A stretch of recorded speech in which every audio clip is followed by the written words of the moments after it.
Today I've got 3 drills that are going to help you fix your direction. I'm Craig Stem, performance coach at Tread Athletics. Let's get into it.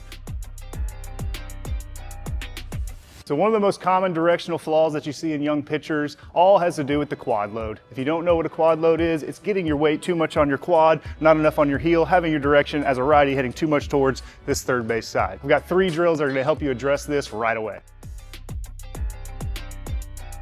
We're gonna start out with one of my favorites. This one's called the closed janitor. This one actually helps one of my guys, Trey Peters, go from 92 to 96 miles an hour in 1 week. You wanna see how he did that? Click here. This drill is known as a feed the flaw drill. So the flaw in this case is the quad load. So we're gonna put you in the position that we don't want you in and instruct you to get out of it. Closed janitor, just think about like a hybrid windup. Typically you'd step back first. In the closed janitor, you're gonna do just the opposite, where you step forward first. So if you notice, when I step forward here, my back leg is in a quad load, my weight is on my toes. So all you're gonna do is keep your torso down like it is right now, and then just pick that leg up, that lead leg up, and sit yourself back. Try hard not to stand too straight up.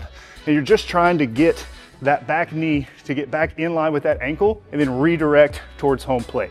So I recommend you do a couple of dry reps first, where you just get into the position and feel yourself sit those hips back behind the heel and watch that knee get in line with that ankle, and then start to head down the mound. Once you have that good feel, you're gonna go ahead and do 1 good rep, which will look just like this.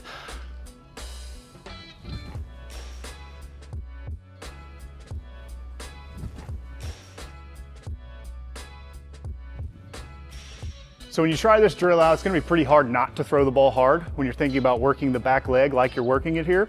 So highly recommend this on medium to high intent days. You can do it in plyos, but I also highly recommend you do it on the mound. This is a drill where we are working on back leg rotating down, and if you're throwing on flat ground, you do not have the space for your back leg to rotate down the same as you do on the mound. All right, so the next one is the RDL throw. This one is more for guys who have a problem of staying too tall with your upper half. If your upper half tends to get really tall when you drop into the drive phase, you're gonna wanna kick this leg out to counterbalance you, and that's always gonna bias you to get on your quad. So this drill is designed to help you feel that forward flex in the torso. So an RDL throw is exactly what it sounds like. All you're gonna do is get your front foot up and do a single leg RDL. When you're doing an RDL, it's just a hip hinge, right? So the dominating piece in your mind should be my hips sit back horizontally. As my hips sit back horizontally, my torso is gonna wanna come forward. So you're not gonna wanna go all the way down like this, but just get about halfway.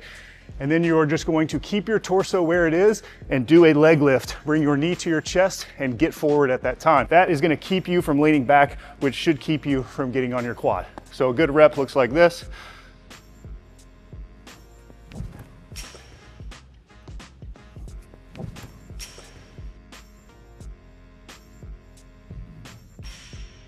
Now you may need to practice standing here and doing the RDL for a little bit first and just getting through that leg lift without moving too much. All you have to do is just be aware of what your body is doing. If you're getting into your leg lift and you feel your hips shifting this way and your posture changing, you're not doing it right. Make sure you can nail this part of the move first.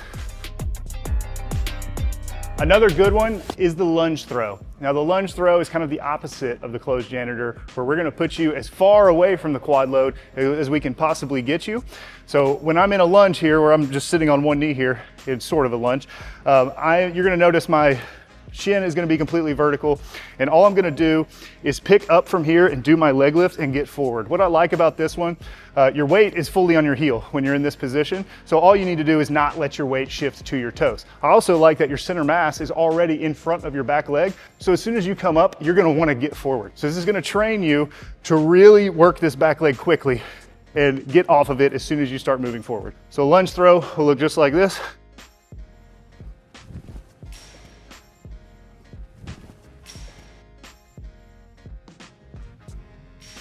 So one way that guys mess this one up is they like to get down here and then they get really rushed. They stand up and they don't actually stand up enough. Make sure when you're doing this that you take your time to get up and get to full leg lift. All you're trying to do is keep your weight from getting on your toes like this. As long as you avoid that, you'll be good. And one more drill that is a little bit more advanced. I say it's a little bit more advanced because it requires a lot of pelvic control when you're moving very, very fast, but it's called the Yamamoto drill. Now in the Yamamoto drill, you're not gonna use a leg lift. You're gonna put your foot on the rubber just like you normally would. And then you're gonna take your back foot and you're gonna step it back like you're doing a big wind up. All you're gonna do from here is pick this back leg up, and you're gonna notice as soon as you pick it up, your pelvis and your center mass is gonna wanna move forward really quickly. All you're working here is trying to get everything counter rotated in front of that back leg to get completely sideways without losing your direction. The good thing about this drill is when you pick this back foot up, it sets your direction to be straight to the target and you don't really have time to mess it up. So it's kind of an overspeed drill. So you're gonna come up and just get yourself sideways, but try not to slow down that forward momentum you got from lifting that leg up. So a rep would look like this.